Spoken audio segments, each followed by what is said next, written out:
Balik po tayo sa action dito sa Smart Araneta Coliseum. Habang nakikita natin itong power rebound na ito. Out of nowhere, itong si Cliff Hodge. Ang power rebound po na yan. Natin sa inyo ng Rick Sonaman with 50% more long-lasting protection. So you can do more. And not only for his rebound, his scoring ay talaga namang napakalaki ng ikinontribute dito si Cliff Hodge partner dito sa game na ito. You know, he was actually very consistent all throughout the game. Cliff Hodge actually, miski sa first quarter, kasi talaga nahirapan ng Meralco. Gumawa na rin ng pakonti-konti, but his biggest explosion was really in the second period. Sandy Coffee, on the other hand, looking for the same formula that gave them a 34-point quarter. No first quarter po yun. Pero thereafter, 30 points na lang ang kanilang nagawa combined nung second and third quarters. Well, konti na talaga yung naging production because Meralco buckled down to defense, and that's really the premium na naging dahilan kung bakit Meralco is back here in this game. Going to the last quarter, may kwento ang ating kasamang si Risa Diaz on both teams. Grado, ang hanap nga ni Coach Tim Con, yung execution na talagang halos nearly perfect. Ang sabi niya, para matakasan natin itong dilubyong depensa ng Meralco Bolts, we have to move that ball. Kung pwede nga daw 5 makahawak bago sila tumira, gawin. Dahil nga, ang pinakaayaw niya yung magto-turnover sila. Rado? Maraming salamat, Risa. But I'm sure yung dilubyo, parang hindi nasabi ni Coach Tim Con yan. Dilubyo. Baha, the great flood. Pwede pa yun. Pero of course, yun nga yung binabanggit natin kanina, hindi naghihinayang si Coach Tim na tawagin yung kanyang mga timeouts. At kilala natin si Coach na ganyan. Kahit maubuso sa dulo, pag kanyang nararamdaman, kailangan niya palalahanan yung kanyang mga bata, tatawagin niya yan. Well, he's confident with the way they can execute pag kailangan, especially. Kaya nga ngayon inuubusan niya yung kanyang timeout because this is the best time or the time that they really need to really go down and get organized. Well, they have the full quarter para makahabot po dito sa laban na ito as Cliff Hodge. Medyo minadali yung kanyang tira na yan. Wala pong tinamaan, dire-diretso sa labas. So it would be a possession. Back to San Mig Coffee down by 4. 70 ang Meralco, 66 ang San Mig Coffee Mixers.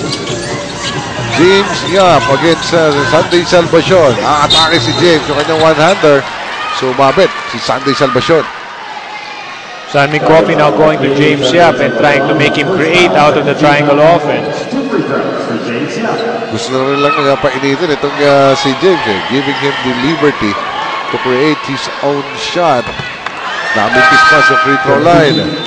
Well, what San Mig Coffee needs to do is just keep on trying to hit that extra or make that extra pass. Right now the defense is so airtight, there's really not much that you can do out and get a good clean shot. Kaya kailangan talaga paikutin mo na mabuti yung bola to be able to get an easy one. That's the 6th point para po kay James Yap. Yung kanyang huling putos yung first quarter pa where he tallied 5 in the opening quarter. Pero ito, natapyas po kalamangan na natin down 2-3. Mike Cortez nakita, kicking out sa labas. Mario West, Pebreno, Cardona, siya naman ang papasok. Vintage yung kanyang running jumper. At napikat na kukuha pa ni JTV. Diba, siya naman magbababa. Makita si James Shaw. Yung pasa niya, naku, hindi na naman sila nag-aintindihan ni Rafi Ribis doon. Well, right now, nagkakaroon ng hesitation yung opensa ng San Mig Coffee. Something that they really cannot do because in order for you to be successful with your offense, you just have to take shots, and yun nga yung sinasabi sa kanila yung Coach Tim Con. Kaya si James mismo na tumapik kay Rafi, sabi niya, kasalanan ko yun. At si Rafi, sabi naman niya, alam mo naman, pag-rebound lang tayo, kaya wag mo na akong kasahan doon sa ilalim. Mike Cortez, nasa palan, makukuha pa ni Marcus Blakely. Blakely to James Shaw, malakas yung layup, but Blakely's there for good measure. Well, Blakely actually cleaned up that mess. At yun na naman ang kailangan dito na San Mig Coffee to get back in this game. Coach Tim Con is happy. They're down by only 1, 70-69, and why not?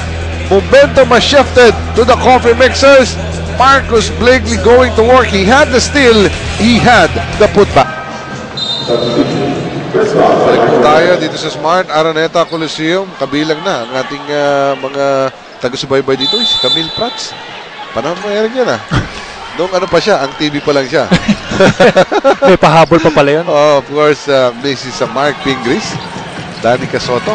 Ay lagi po nanonood whenever the San Mig Coffee Sixers play. But they're still down by 1, but the momentum is definitely with the blue shirts. Mario West making sure though, after the timeout, they will get the basket and extend the lead back to 3. Kulang yung help defense right there. There was a drive by Mario West on James Yap. There should actually be help coming from the weak side. Mario West now has 25. As Sandy Coffee goes to Rafi Rivas, handing it off back. James Yap scores! These are the things that they really need to do. Just execute that offense and take those shots rather than committing the turnover. Kanina, dami natin beses nagkakaroon sila ng hesitation, and that's something that they really cannot do right now. 9 and 23 remaining in the game. Mario West, step back, jumper! Mabigat yung outside shot din ni Mario West. Pero bihira, konting-konti lang na outside shot din nakikita natin because he really wants to go hard to the basket. Not really the best looking jumpers that you can get, but Mario West is so effective with those. 27 na yan, but PJ Simon, ito naman nakita natin, hindi nalalamig ito. Lagi nandun.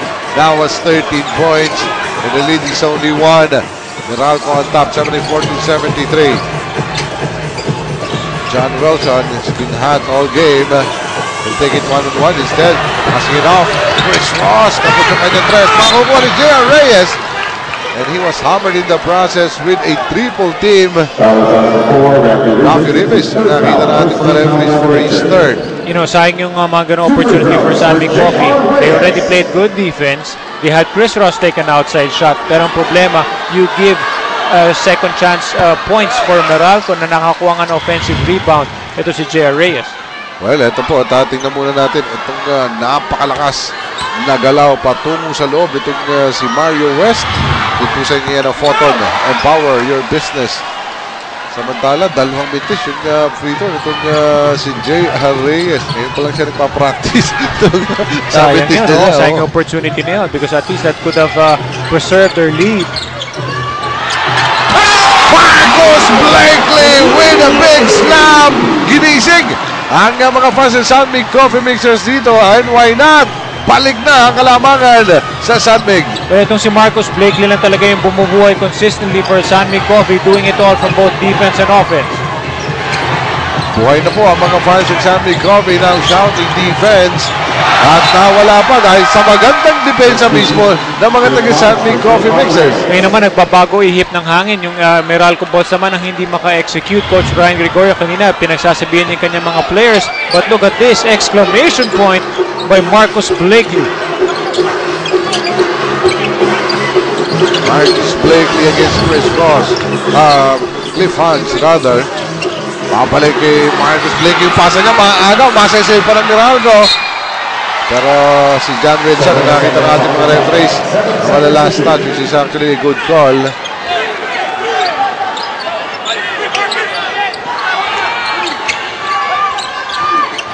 Babalik kay PJ. PJ feeling it. Oh! A quick shot right there and a nice handoff. Simon and Blakely are the guys who are bumubuhay sa Sunmig Coffee here in the second half. Kaya na binabanggit natin, there are those players who can actually feel it. And PJ Simon has that sense for his shooting hand. And the defense of Sunmig Coffee holding up. Turnover na naman ito, forcing the traveling violation of Reynald Hugnatan. Coach Ryan continues to really fire up his players because nawawala na nga yung ganda ng nilaro nila in the third period. Kita mo naman, pag-defensive oriented talaga yung team. Kahit natampakan ka na ng 12, kapag natampakan ka na ng 9, nandun at bumabalik. Dikit pa rin, yes. Rafi Rivas missing that left-hander. Humuhugong na itong ating boys partner na ito sa ganda ng ating laban. Reynald Hugnatan, kinanan pa yung kanyang layup. He was challenged but the foul will be called against Rafi Rivas. Pang-apat na rin ito. He took it really strong to the basket, Reynald Hugnatan. This is the guy who Meralco is missing so far. Only 4 points in the game because nagka-problema nga siya with the foul trouble in the first half. He tried to get his players back in this game at nakakuha niya yan sa kanyang unang free throw. Hirap talaga, Rado, no? When you pick up early fouls in the first half, nagkakaproblema rin yung coach. Key player ka, kailangan ka rin nilabas. Well, meron po tayo dito ng anti-infection foul pagkat may dugo sa may noo. Itong si Rene Lugnatan, hindi niya napansin eh. Pero I think, dun sa huling play, nagkasundutan doon when he was defended by 3 blue shirts of Sunbeam Coffee.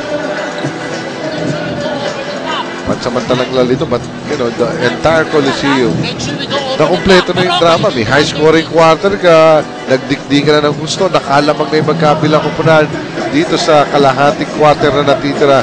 They know something dramatic will happen. Well, definitely. And hindi mo nga in the beginning, kagaya nga ng sabi mo, arangkada ang Sunbeam Coffee. Tapos biglang Meralco naman in the second period. So they actually would make a run in every quarter, but the bottom line is whoever plays defense, doon din mapupunta ang storya. Kaya maganda rin ating pagmasdan at ating tingnan kung ano yung mga coaching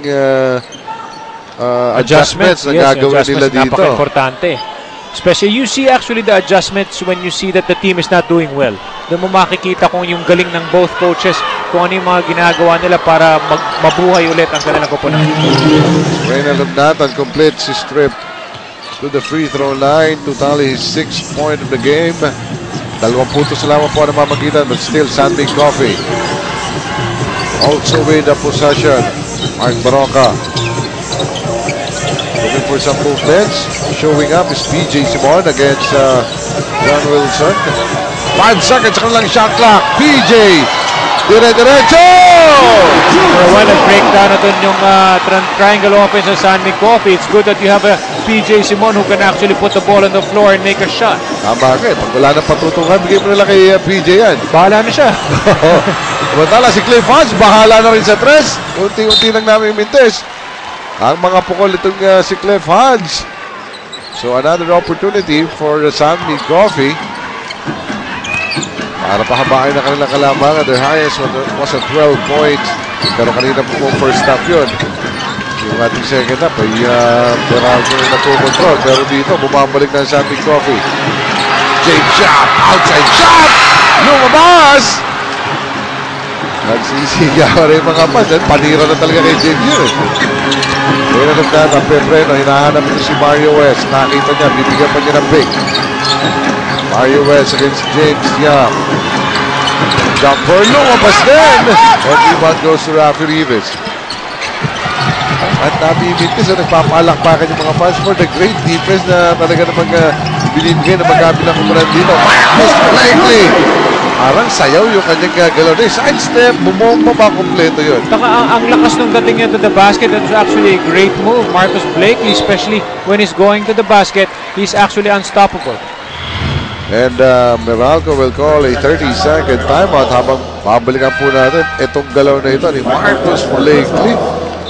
Side step, hop skip, bumomba pa. Ang hirap ng pigilin nun. Tsaka yung dumidepensa sa kanya, si Chris Ross, napakatulin din with the lateral defense, but still he was able to find that shot.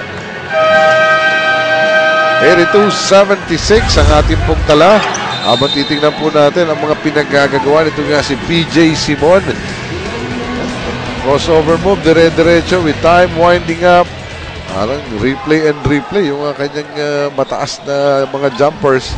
Ayan po ang mga numero nitong si PJ Simon na so far ay meron ng 11 points here in the second, 7 points in first half, 18 points for PJ Simon. Siya yung bumubuhay, di ba? For a while, of course, Blakely and the West magka-cancel out lang yan eh. Do you expect your import to really score big?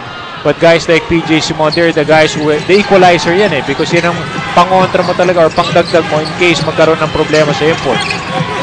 This has been a battle, especially on defense for both teams. Reyna Lugnatan nakawala pero may tisyon na kanyang layup. Makukuha pa ni Marcus Blakely. At ito yung bumubuhay naman dito sa amin. They've been very effective in manning the boards, especially Marcus Blakely. PJ Simon once again. Nakita niya, 10 segundo. Mahaba pa yan para kay PJ Simon. Ibibigay niya muna kay Marcus. He'll make this move. 3-pointer ang pinakula ni Marcus Blakely, which is a miss. And the rebound play, si Rafi Rivas ang matatawagan. And that would be the 5th. Para dito kay Rafi Rivas. Sunbeam Coffee, tatawag ng timeout. They're still on top by 6 points. A Friday crowd here at the Smart Araneta Coliseum. Talaga po namang they're being treated to nice basketball games. Well, paalala din po Cine Filipino, ang ating pong film festival ongoing up to September 24. Cine Filipino, kwento ang hari. First game po pa lang natin to ang Meralco at San Miguel Coffee, and of course, may second game pa tayo, Global Port versus Barangay Ginebra San Miguel. Yung flying kiss yata para sa iyo, Eric. May mukhang dumaplis lang pero bumalandra papunta sa iyo Sa noo mo yata tumaba. Yun ang pinakamadali kasi mahalikan Balik po tayo sa ating laban. Patuloy po ang mahigpitan ng laban ito. Kaya bigyan namin kayo ng pansumandaling pagpapangiti ni Coach Eric Reyes, pero hindi nakangiti itong mga taga-Meralco. Imbes itong San Miguel Coffee. Nasapal pa ni Mike Cortez. Ito si James Yap. Sayang na pagkakataon yun. Ang ganda sana ng baseball pass with James. Instead, ball with the Meralco boss, Mario West. Siyang atake, napapreno. Mike Cortez with 10 seconds, opting to take a 3. But again, it's with Marcus Blakely who's manning the boards and saying, akin ito, ako na bahala rito.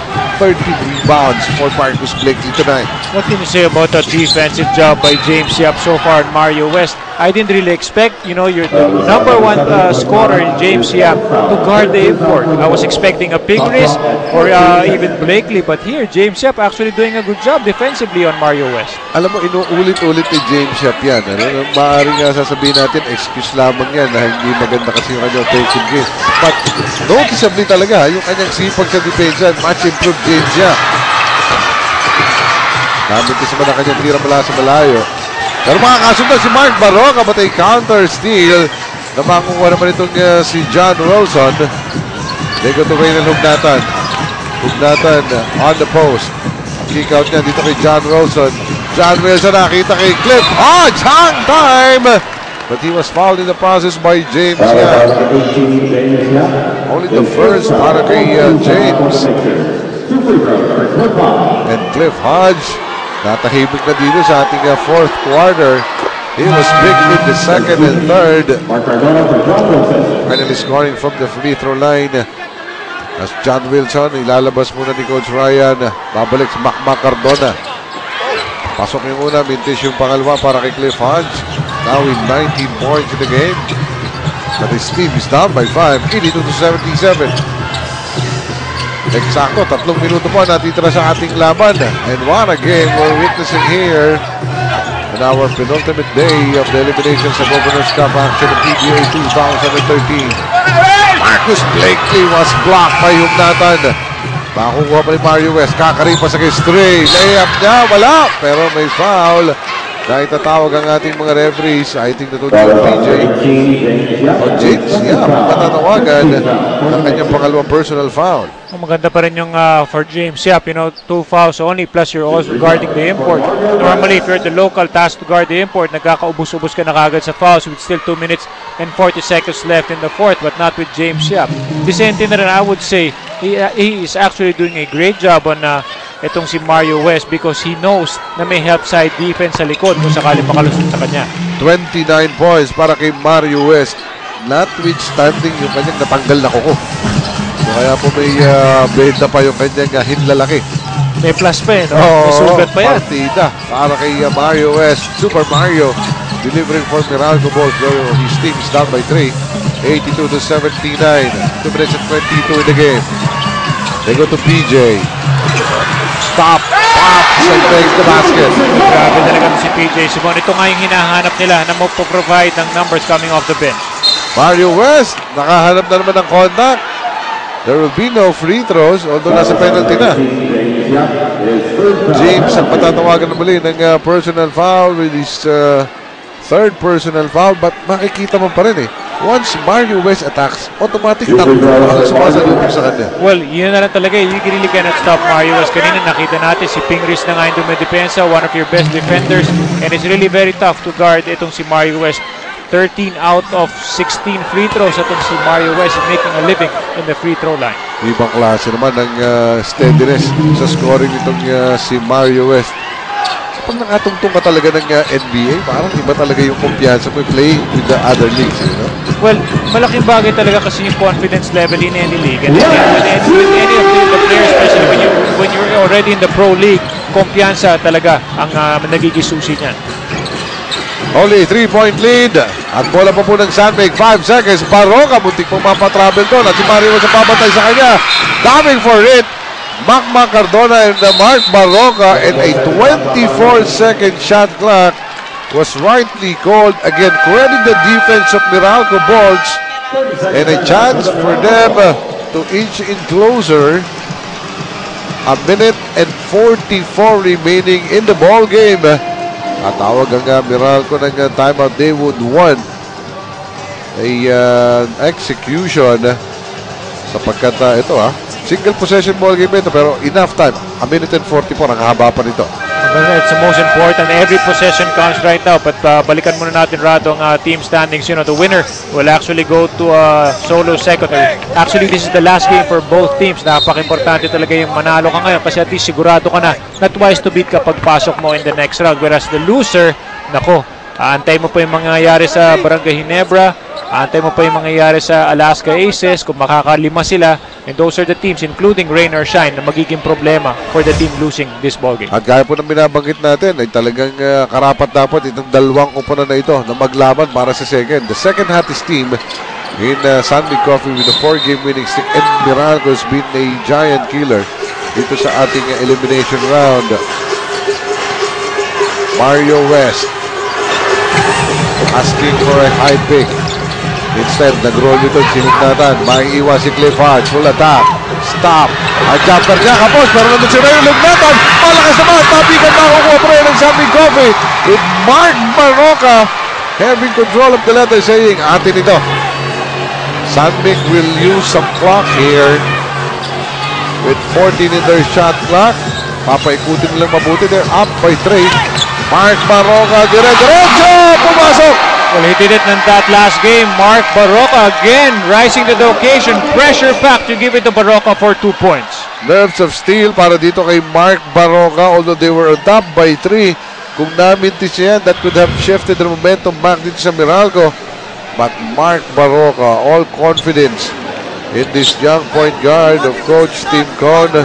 Parang inalala lang nga yung nangyari nung huling laro. Kaya-kaya. Ganon-ganon yung ginawa niya in that last game versus Barroco where he was actually the best player of the ball. Let's listen to Coach Ryan. Right on the other side. Okay? So we will put Sunday inbound. Mike, just pop out. Mike, alright, just get open. Stay right here, Ray. Cliff, stay right here. Alright, I want you to be a passer now, Cliff. Okay, make this pass here. Papa Ray set a pick. Cliff, pop out. We reverse the ball to Rio. Rio attacks the basket. Sunday will be there. Yeah, you're gonna get your number. You're gonna be right here. Just stay here, Mac. Isang time out pa tayo, ha? Just stay somewhere here. Yeah, just stay somewhere here. Dito lang. Palit ka lang. Palit ka lang. Ay, hindi. Go for Mac. Go for Mac pala. Kaya pala.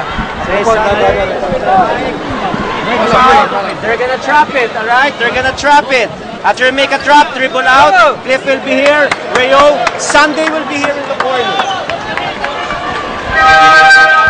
Malinaw yung play ni Coach Ryan. They'll go to Mario, pero may mga naka-spot sila ng mga players, including Sunday Salvacion at the corner. Well, they needed a shooter, a release pass just in case maipit nga itong si Mario West for that attempt. Ito yan, magpapop out si Mario West. Mario will attack. Tingnan natin kung may papasa. Hindi, dire-diretso siya. Hindi, sa tapigan, makukuha ng mga taga-Meralco with Sunday. He'll take the three. It's a shot! A lot of reason kung bakit pinapaspat up na si Meralco ni Coach Ryan to si Sunday Salvacion. He has the confidence in Sunday and he'll deliver when given the opportunity. DJ against Sunday. Pasa pala ito. Rafi Rivas losing it once again. Ang ganda sana nung ginawa ito ni PJ Simon, but Rafi Rivas actually wasn't expecting the pass. Hiniyang na hiniyang doon si Rafi Rivas because he was wide open under the basket. At kung babalikan natin ito, partner, he's been given a lot of those passes. Ito si Rafi Rivas na talagang nakapokus lang sa isang dimension sa pagkuha ng rebound. He should be a threat by himself.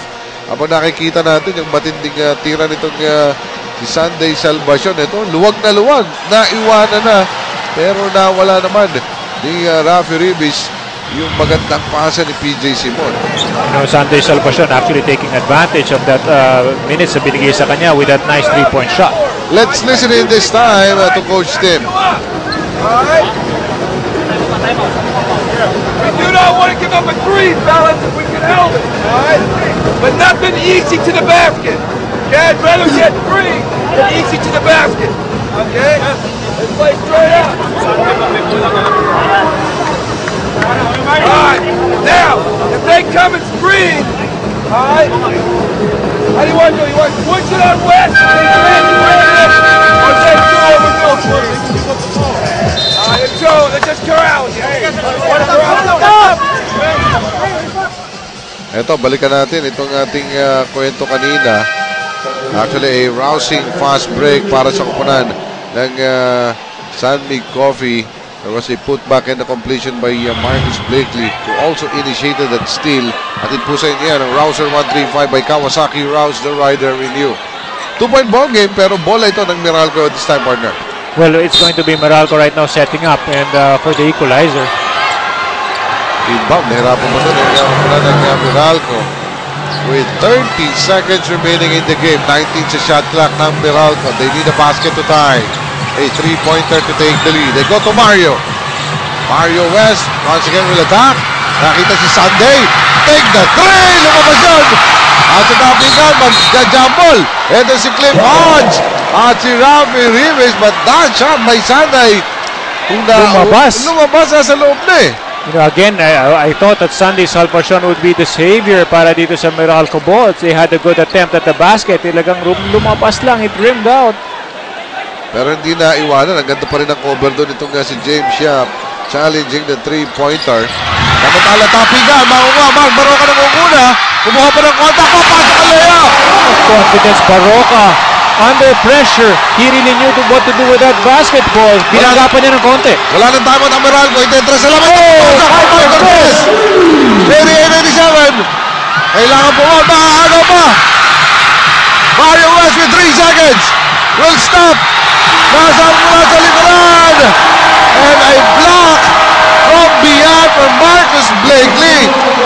We promised you a drama in the ending, partner. And we're giving you one. Ibang klaseng drama yung nakita natin, Brad. That was a great finish to a great game between two great teams. Alam mo, matapos yung tira ni Mark Baroka, akala natin tapos na. But Mark Cortez coming up with a three. Nakaagaw pa. Ito nga si Mario West. But in the end, it was a defensive play that saved the game para sa San Mig Coffee. Actually, maganda pagkakatip talaga doon ni Rafi Rivas. He actually took advantage of yung height nga niya at natapik naman niya kay Mark Baroka. Pero ito yung tres ni Mark Cortez. Akala na lahat, tapos na ang laban. Pero may pag-aasa pa doon. At yung pasa pa na ito ni Rafi Rivas, hindi ko rin alam. Yung pagmamadali nito, ay naagaw pa ni Mario West, nagkaroon pa ng opportunity. But in the last game, ayun, mula sa likuran, there could have been contact. But, the breaks going San Mig's way. Naka-recover sila matapos na nahimik yung second and third quarter.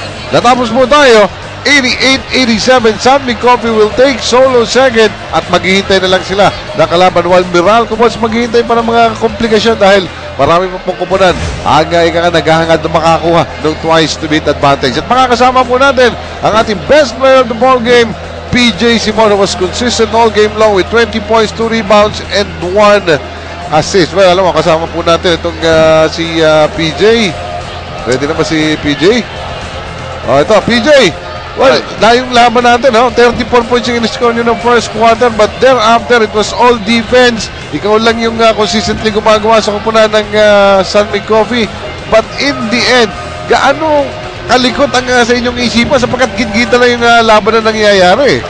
I just want to thank God first for this victory. And yun nga, expect talaga natin defensive game to kasi number 1 defense sila, number 2 defense kami. Hanggang dumating sa end game, grabe, sobrang exciting. Well, PJ, nagulat din ako, of course, as expected, talaga nagde-deliver ka naman because lalo na when you need someone to step up. Pero to si James Yap, talaga man nasa game plan niya na siya talaga ang tatao kay Mario West in some stages of the ballgame. Actually, sila talaga yung tatao dun. Si James, si Alain, and Mark Pingris. So, talagang, hindi lang naman talaga one-on-one defense. Kumbaga, team defense talaga. Well, you're going to the quarterfinals with a twice-to-beat advantage. Pagkakataon mo na, natawagin ng milyong-milyong fans sa San Miguel Coffee sapagkat marami pang larong pagdadaanan ang inyong koponan. Maraming salamat sa mga fans ng San Miguel Coffee Mixers and sa mga kababayan ko sa makilala North Cotabato and sa tatay ko, belated happy birthday and sa sister ko. Well, and Titan, thank you, and sa Manatics, thank you. Congratulations!